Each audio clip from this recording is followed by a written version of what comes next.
বলা হয় জন্ম হোক যথা তথা, কর্ম করো ভালো। আমাদের জন্ম আমাদের হাতে থাকে না, কিন্তু কর্ম এটা আমাদের হাতে থাকে।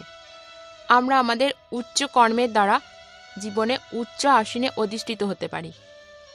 আজকের মূল পর্বে আলোচনা করার পূর্বে আমি আমার সুধী বন্ধুদের জানাই উষ্ণ অভ্যর্থনা। দ্রোণাচার্য ছিলেন মহাভারতে কৌরব এবং পাণ্ডবদের অস্ত্রগুরু। দ্রোণাচার্য সম্পর্কে আমরা সকলেই কম বেশি জানি, কিন্তু এটা জানি না যে তিনি কিভাবে জন্মগ্রহণ করেছিলেন, তার পিতা মাতাই বা কে।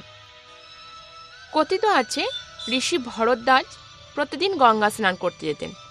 প্রতিদিনের ন্যায় তিনি একদিন গঙ্গা স্নানে যান এবং সেখানে তিনি দেখেন যে একটি সুন্দরী স্ত্রী স্নান করছেন। সেই সুন্দরী স্ত্রী ছিলেন নবযৌবন সম্পন্না অপ্সরা। তার নাম হচ্ছে ঘৃতাচি।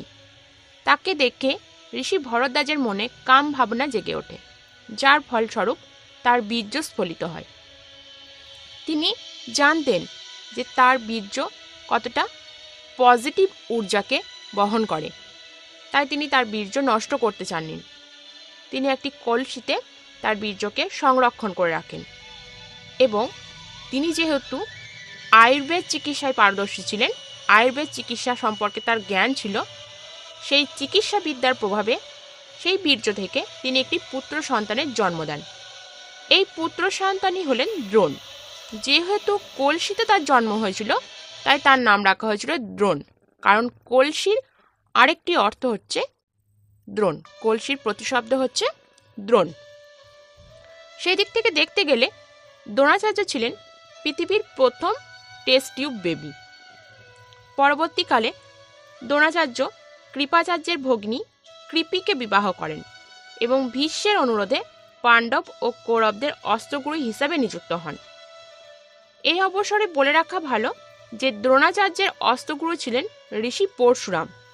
পরশুরামের কাছ থেকেই দ্রোণাচার্য বিভিন্ন অস্ত্রবিদ্যায় শিক্ষা লাভ করেছিলেন। তিনি ব্রহ্মাস্ত্র নামক অস্ত্রের ব্যবহারও জানতেন। তিনি বিভিন্ন বিদ্যায় পারদর্শী ছিলেন, তাই তো তাকে কৌরব ও পাণ্ডবদের আচার্য হিসেবে নিযুক্ত করা হয়েছিল। কিন্তু কুরুক্ষেত্রের যুদ্ধে তিনি কৌরব পক্ষেই যোগদান করেছিলেন। তিনি যদি পাণ্ডব পক্ষে যোগদান করতেন, তাহলে হয়তো তাকে তার পুত্র হারাবার শোকে মৃত্যুবরণ করতে হতো না। তিনি হয়তো এইভাবে মৃত্যুকে বরণ করতেন না। পাণ্ডব পক্ষে অর্থাৎ ধর্মের পথে যোগ দিলে তিনি অধর্মকেই বেছে নিয়েছিলেন, তাই তার পতনই হয়েছে। তাই বলা হয় যে জন্ম হোক যথা তথা, কর্ম করো ভালো। আজকের পর্ব এতদূর পর্যন্তই। দেখা হবে নতুন একটি ভিডিও, নতুন একটি পর্ব নিয়ে। ততক্ষণ পর্যন্ত প্রত্যেকে সুস্থ থাকবেন, সাবধানে থাকবেন। ধন্যবাদ।